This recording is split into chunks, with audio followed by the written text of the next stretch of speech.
episode 216 with James, the INTP, who is me. And this is Derek, the INTJ. Who is me? Yes. Who is I? Yes, and as am I. And the topic we want to bring up today is in my any way, as an INTP, I am exploring everything constantly. So if there's anything else you'd like to explore and hear about, go ahead and leave a comment. I'll gladly explore that rabbit hole, if you will. And the latest rabbit hole that I explored and we both found a lot of value in is this other system called human design. And we found our charts, and we'd love to just go through our charts and discuss because we found it so accurate. We'd love to discuss why we find it accurate, what we learned from it.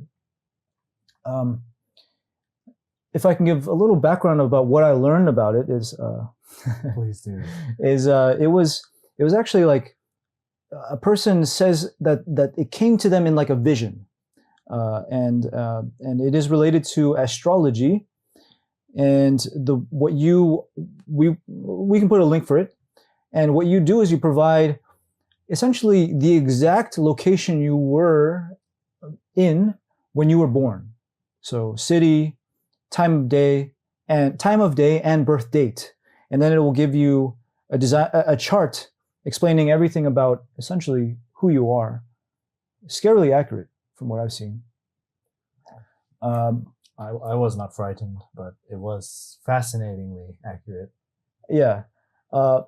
Considering, like, what's the most immediately what's interesting to me is how is it that the longitude and latitude lines at a certain time, and time in and of itself as a construct, creates, like, okay, fine, like,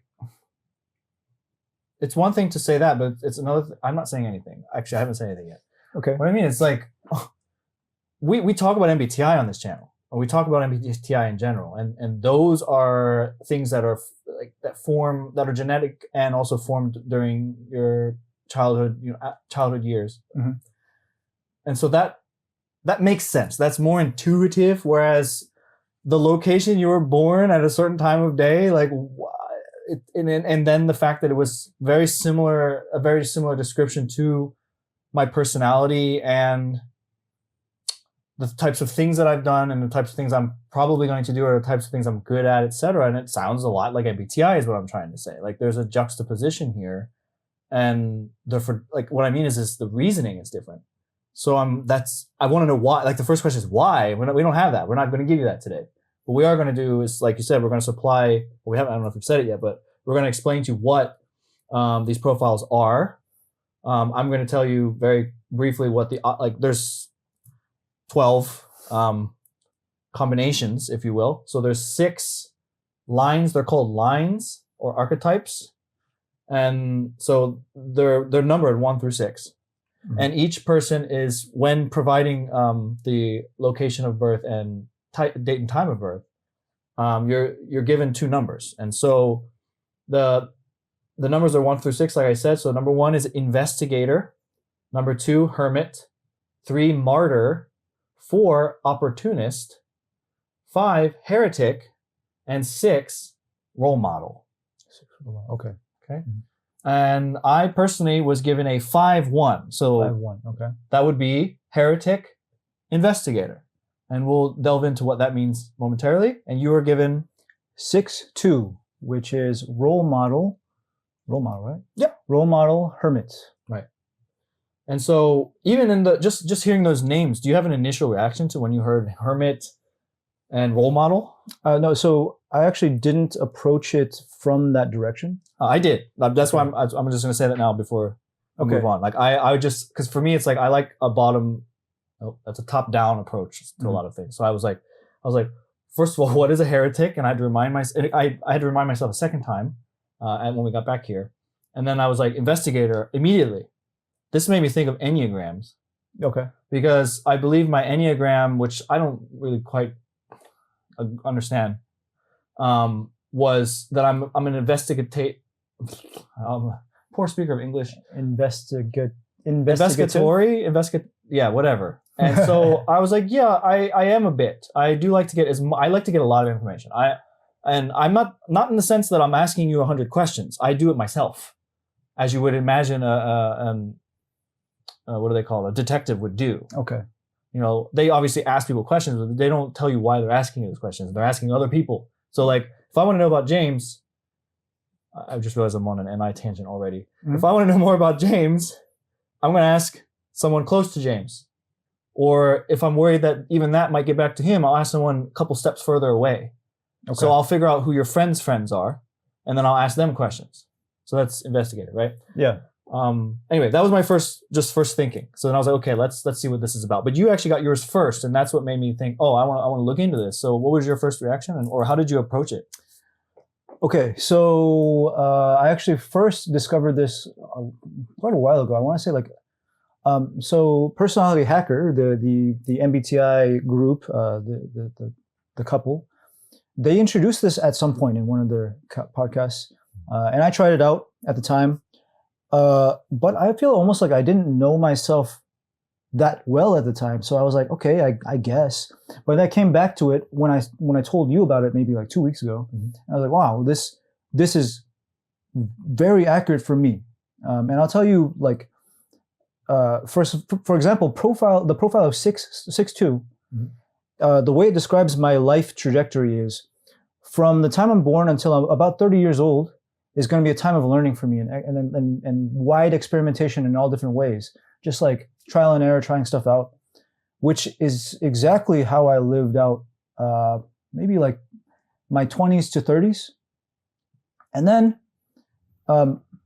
2 is hermit, naturally talented, but prefers solitude. Hermit is solitude. And you go into hiding and you develop yourself in solitude alone, and then you come out. And well, if you combine 6 and 2 together, because it says from 30 to 50 years old, I step back and I gain perspective. Mm-hmm. And then from 50 on, I'm like a role model and guide for people. Yeah, like a guru is what I took it as to mean, basically. Yeah. Just someone that people will seek out when they want information about something that you're known for already, like around your whatever group you belong to. Absolutely. And the one person I can think of is Obi-Wan Kenobi in Star Wars 4. Well, what about a Yoda? Like a Yoda too, like that, where it's like they take all this time to like gather all of this knowledge, but they're not really like trying to like proclaim it anywhere. It's like people come and seek them out. Mm-hmm. And that's how I've really felt my trajectory has been, which is the profile of 6'2", role model, where I learn a lot. I go into the cave, mm-hmm. and I gather a lot of information or knowledge, and then in that solitude, I gain a lot of you can say value. Mm-hmm. I'll link that to one other thing that I found very valuable in my profile, which is that I'm a projector type. Yeah, because I was just going to ask you if you got your type, because it seemed like I wasn't sure if the order of what the information you have is the same as mine, because I think we took different approaches to how we got our information. Yeah. And so I also got projector type. So I wanted to bring that up. So we have vastly different birth dates and birth locations, I imagine, and completely different number. I got 5'1", you got 6'2", but it's fascinating that we got projector type. I don't recall how many types there are. There were only a few. That being said, what is a projector? Okay. A projector is someone that doesn't naturally have that much energy for like consistent getting a lot of work done. And they also aren't someone that like really gets out there and makes things happen. Rather, they're more here to like connect with and guide other people on their journey. One thing that mine said, the word that stuck out to me is strategy. So I thought, okay, well, that's definitely about me. And I didn't even realize that yours was projector until just now. Mm-hmm. And it's like, this is where this isn't something that spoke to me as in something I already knew about myself or disagreed with. I just never really thought about it this way. It's like, or rather, I actually didn't quite understand what it meant. it says wait for the invitation. Yeah. And so you have I that found, too. I found, Okay. oh, so yours does it. I can't really read yours. Yeah.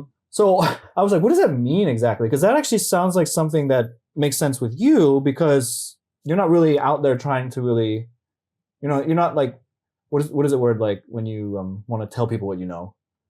Advocating, Okay. or whatever you want to yeah. call that, Yeah. or soliciting, or however you want to put it. Mhm. So I thought this was weird for me because it says, instead of pushing your way forward, you thrive when others recognize your wisdom and invite you to share your insights or leads.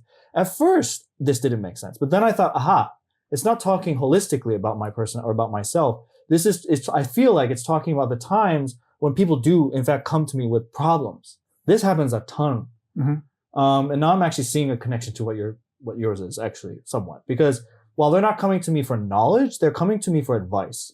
And it's usually in the vein of, it is literally a strategic, they're looking for strategy, they just don't know it.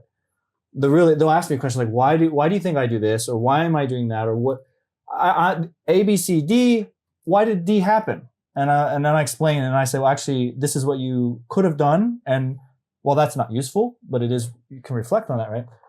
I then offer, well, let's look at E, F, G, H, I. E, F, G, H, I. Yeah. And then I usually offer guidance there. And I always preface it with, but hey, this is, I don't know. Do what you want. So I find that fascinating. We both got strategy, but I don't think, does this resonate with you? Well, okay.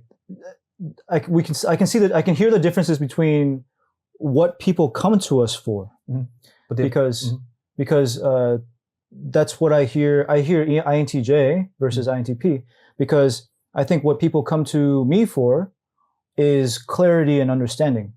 It's like, okay, well, here, like, actually, my mom requested my console often, where she was like, I don't understand why this person would do this. I don't understand why this is happening that way. And then I said, oh, okay, well, this is what I see is happening. That person sees it this way. They think these things are valuable. They're trying to make this happen. Whereas you see things this way and you're trying to make this thing happen. And I explain like the dynamic that's going on. And what I aim for is that the clarity provides understanding. And now that they understand what's going on, they can make the decisions from a place of understanding. Yeah, I do, though, see similarities there as well with myself. There's a lot of the same thing. I'm offering clarity too. They're like, why do you think this happened, etc. Because they're asking themselves out loud sometimes. Oh, I don't know why this is happening. I'm like, well, I suddenly would just speak up out of nowhere. Well, maybe this. And like, oh, I never thought of that. So I wonder if this isn't just, our intuition speaking. In that case, because for me, it's basically NI saying, well, out of all the million people I've met and the relationships that I've observed, I've heard this maybe 10 times already or more. And so this is typically how that plays out. And then I offer my insight there and try to clarify for that person. So again, I'm not really telling them anything. I'm just saying, well, I don't say it like, I just the way I say it is different. I just say, well, how do you know this? Is I try to formulate it in a question because I'm trying to get them to ask the questions themselves, in fact. So I try not to even give direct answers. Oh, really? Yeah. I found out this, I feel this approach, like I said, elicits deeper thought or elicits the question, like it kind of trains their mind to ask questions rather than give answers. And we talked about the fish thing. Give a man a fish, teach a man to fish. I feel like if I get people to ask questions more rather than trying to always have the answers to things, that's probably more, not productive, but I don't know why I'm using my hand so much. Probably more helpful. I just feel like that's what I do. And when I ask questions, I tend to think critically. Whereas if I just think I have the answers, like there's no critical thinking there. That's just, I have the answers. Or I'm just plugging stuff in. And so I don't like that because it's like, if A, then B. Well, that's not the point here. I'm not saying that every time A occurs, that B is the solution. I'm not saying that. This isn't maths, right? So that's why I feel like questions more hypothetical or more philosophical questions are better. Yeah. I will say that what I've noticed in our different communication styles, however, is you do seem, you can tell me if this is right. Sure. You do seem to orient your reasoning around the choice to make, like which path is the best. Whereas I feel the way that I aim to communicate and what I aim to convey to the person's mind is a holistic map of like, okay, this is what's going on. Like, can you see this explanation?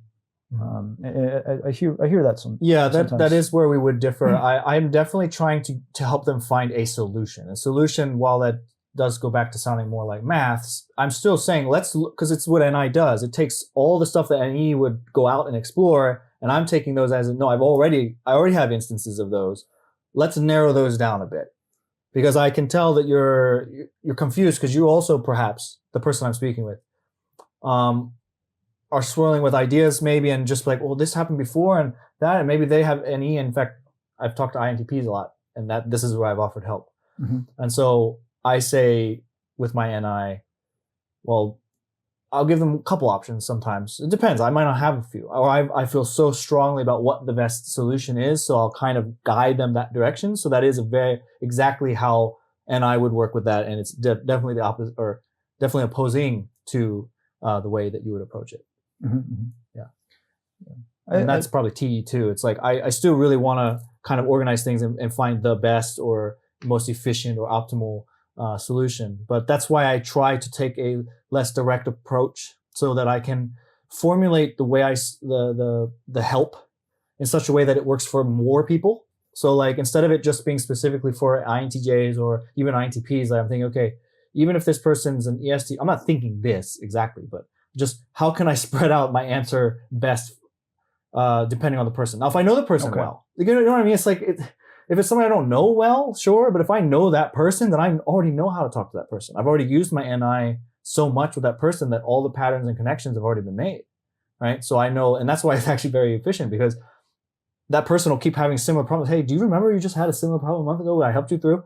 I mean, that's the thing. It's like, there's no guarantee that how they're going to take what I say. And that's great, because it's really not my choice to make their choices for them. Yeah, okay. And so I'm happy to say, hey, remember that time I was right last month or whatever, like a year ago, didn't you have a similar issue?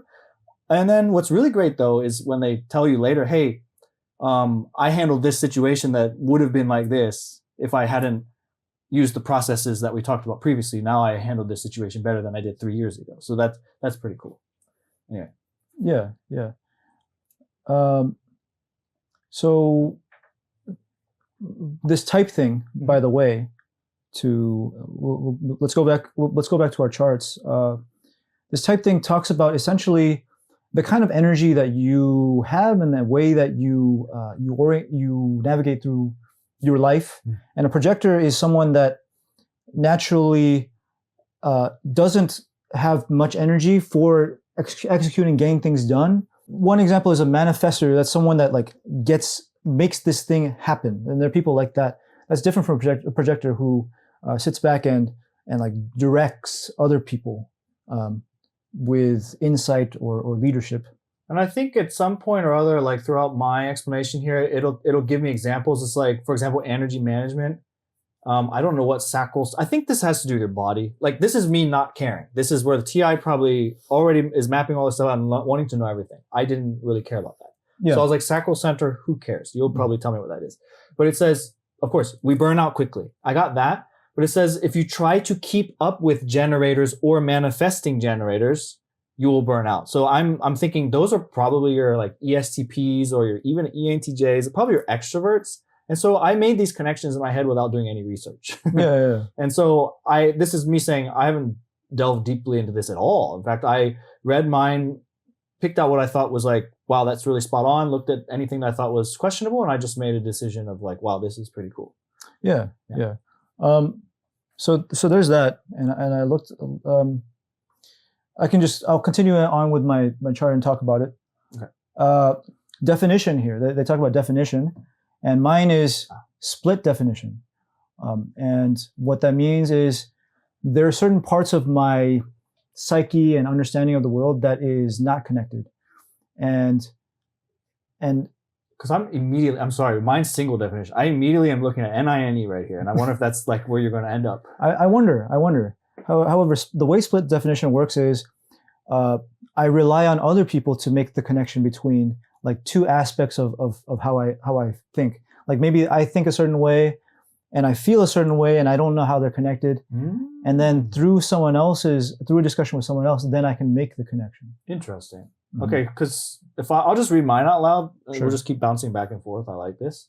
So I got single definition, and it says you process things internally and independently without needing external input. Okay. Unlike split definitions, which is James's, you do not rely, can't read, on others to feel whole. You operate best when given autonomy. So you mentioned that you rely on others somewhat to make connections, whereas mine is saying I'm autonomous.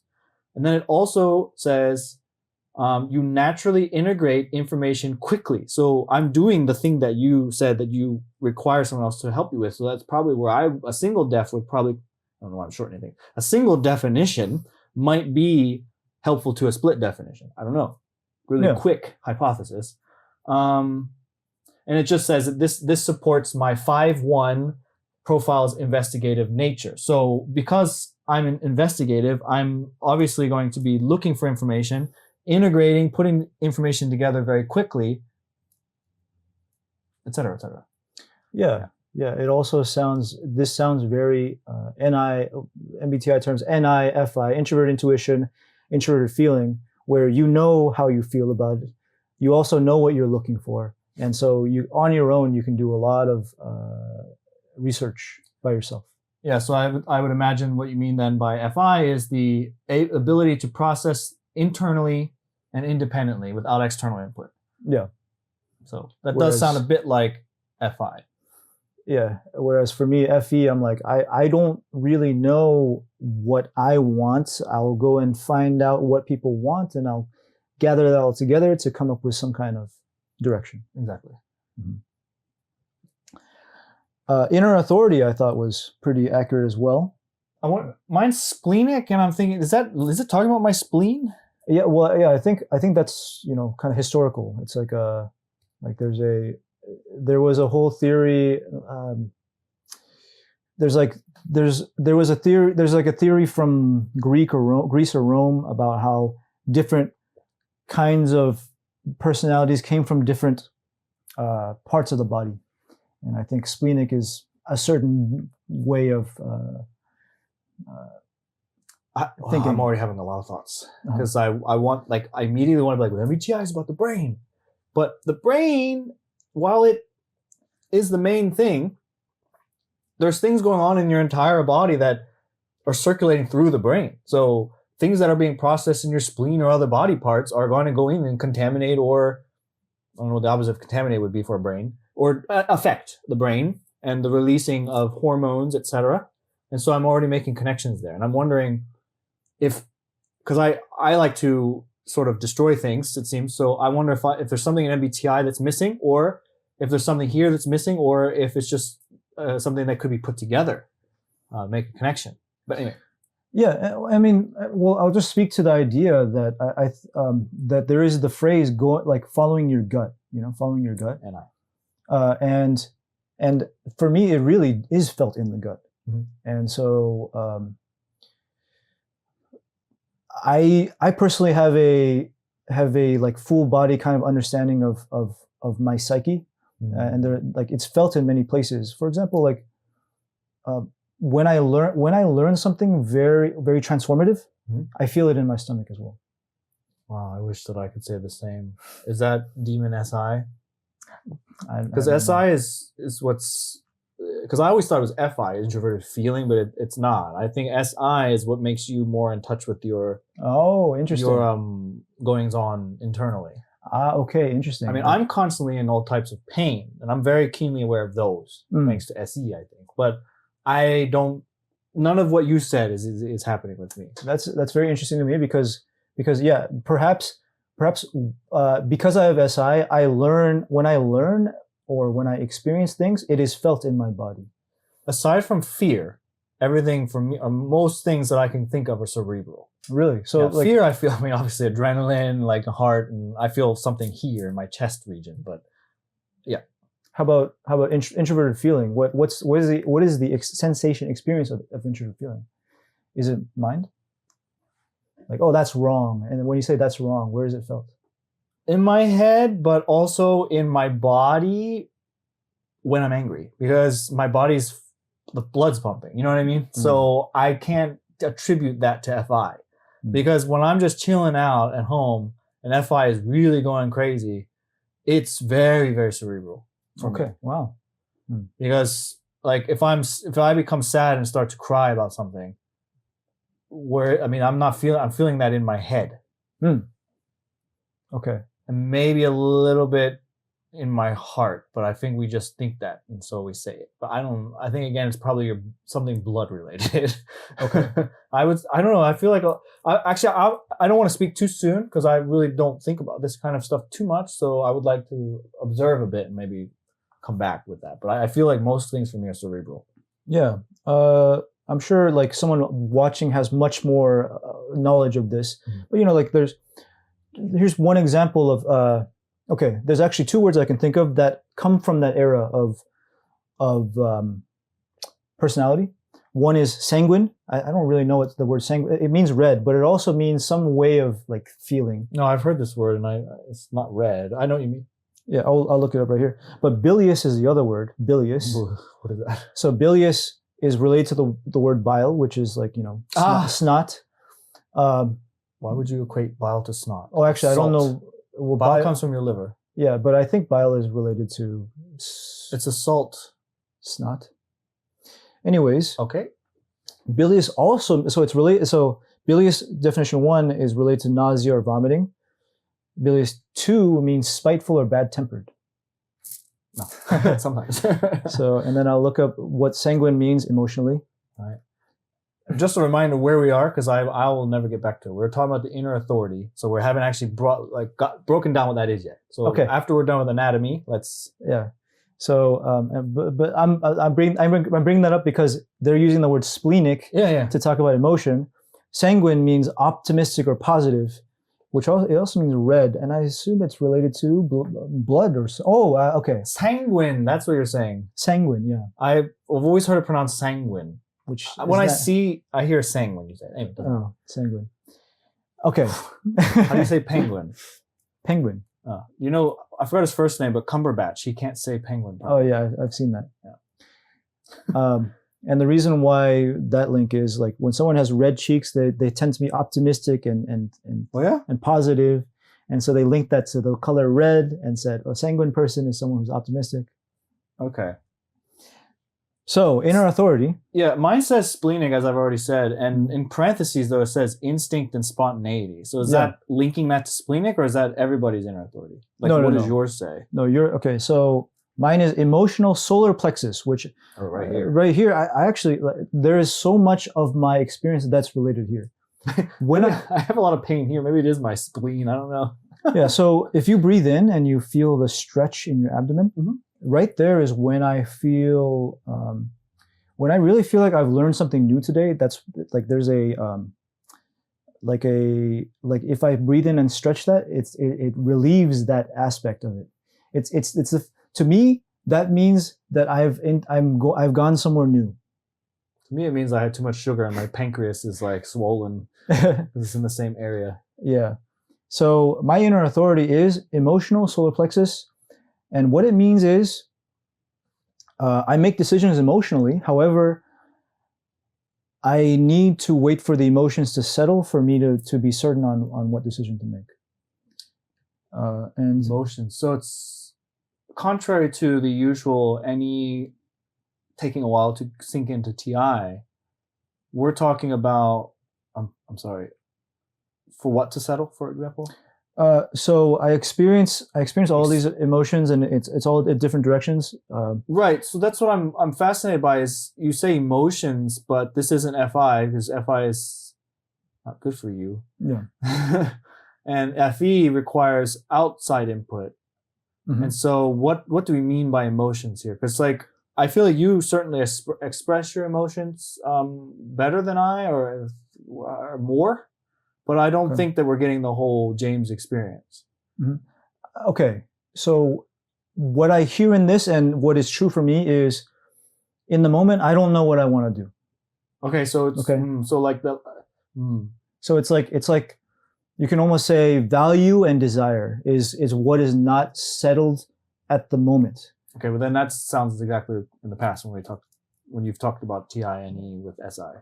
Yeah, and so what I hear in this, by the way, like, so over time, what it says is over time, then I become more certain about what to do, and it is an emotional decision, which for me has been a sense of certainty, like, okay, this is what I want to do, and then I act from gut essentially, eventually. And the MBTI way to describe that is, after I've done all the NE, then it collects into an SI past experience, and I'm like, okay, given that, this is where I want to go. I just next. pictured sediment suddenly, like rocks, like layers of rocks, like forming. It takes a lot of time, right? Weathering and all that stuff occurs, and the top layer can blow away, but after it finally settles, then it becomes SI or a silicate or something. Yeah. Fascinating. Yeah. What's interesting about the information I have in front of me, it's good when you introduce yours first, because mine always introduces mine and then tells me why it's contrary to yours. Really? It seems like, so far. Because like mine I mentioned was splenic, instinct, and spontaneity. Now, when I first read this, I was like, uh-oh, maybe this is wrong, because INTJ, spontaneity, that doesn't make sense. Like, we're not very spontaneous. Can be, but that's only when we have a really firm grasp of SE, or if we're in a bad place, because I'll become spontaneous at the wrong times. Okay. So again, instinct and spontaneity, you have an intuitive knowing in the moment. Okay, that I agree with wholeheartedly. Okay. Which guides you towards what is correct for you. Okay, that sounds a bit like NIFI, but I don't want to just tie this into MBTI automatically. So I want to absorb this, or have us absorb this as it is. So Yeah. Intuitive knowing in the moment. I agree with that. That guides me to what direction I want to go in. Okay. That makes sense to me. Then, unlike emotional authority, which needs time to process, your decision making happens instantly. Yep. And this is true. And this is where I screw up sometimes, because it says, trust those immediate hits of knowing, aka trust your gut. And I don't do that sometimes. And almost every time I don't, I regret it. It's very weird. I think that's what they're calling spontaneity. But I certainly can tell you, I do not make decisions by using my emotions. I might, but it's really fast. And so there is no settling. There is no processing what I feel. It's more like, I know that's where I'm going and that's where I need to go. And then, yeah, it can be harmful to me emotionally, I think, later. But I will internalize that and I won't really show it. What can be harmful? Whatever direction I decide to go in. So, okay. But it usually it's still, like it says, guides me to what's correct for me. So I still evaluate it as correct. So having it finish, I will be like, yeah, that was the right choice. Yeah.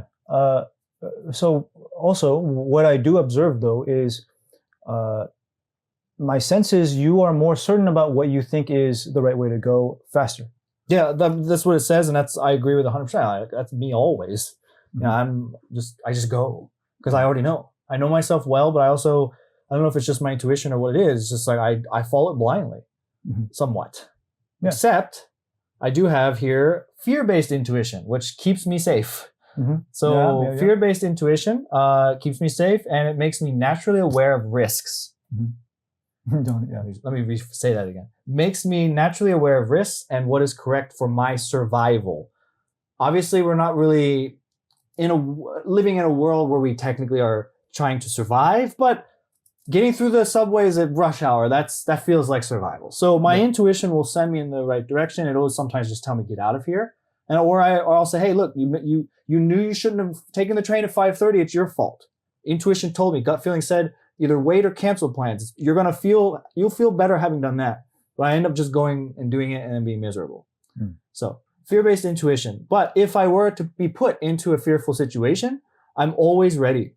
That's also, I feel, it doesn't mention this here, but I feel like this is what also keeps me calm, cool, and collective when things occur that most people around me are freaking out about, emotionally or just mentally, and I'm just like, this is what we got to do. Let's do it. Oh, okay. Because right away you know what you want to do. Yeah, Kind of I just say like, if there's a fire there, I'm not gonna be like, oh my god, and start screaming and run around breaking things. I'm just like, there's a fire there. We are here. We need to get there. I know the way. I'll probably grab the person that's with me and bring them with me, and try to help others as well on the way. And I will handle myself as such. Now I will look a little bit like I'm trying to move fast, not in a fear-based way. Just in we have to move. We have to go. We have to be precise and go. So. That's SE, I imagine. So last thing before I hand it over to you, if there's more to talk about your inner authority, the challenge it says here is that your mind, I already talked about this actually. Your mind may override your intuition, leading to second guessing. Yep. That sucks. I do it all the time though. Even though I know it's wrong, I continue to do it. I feel like I'll probably continue to do it for, I don't know, we'll see. But I do it less.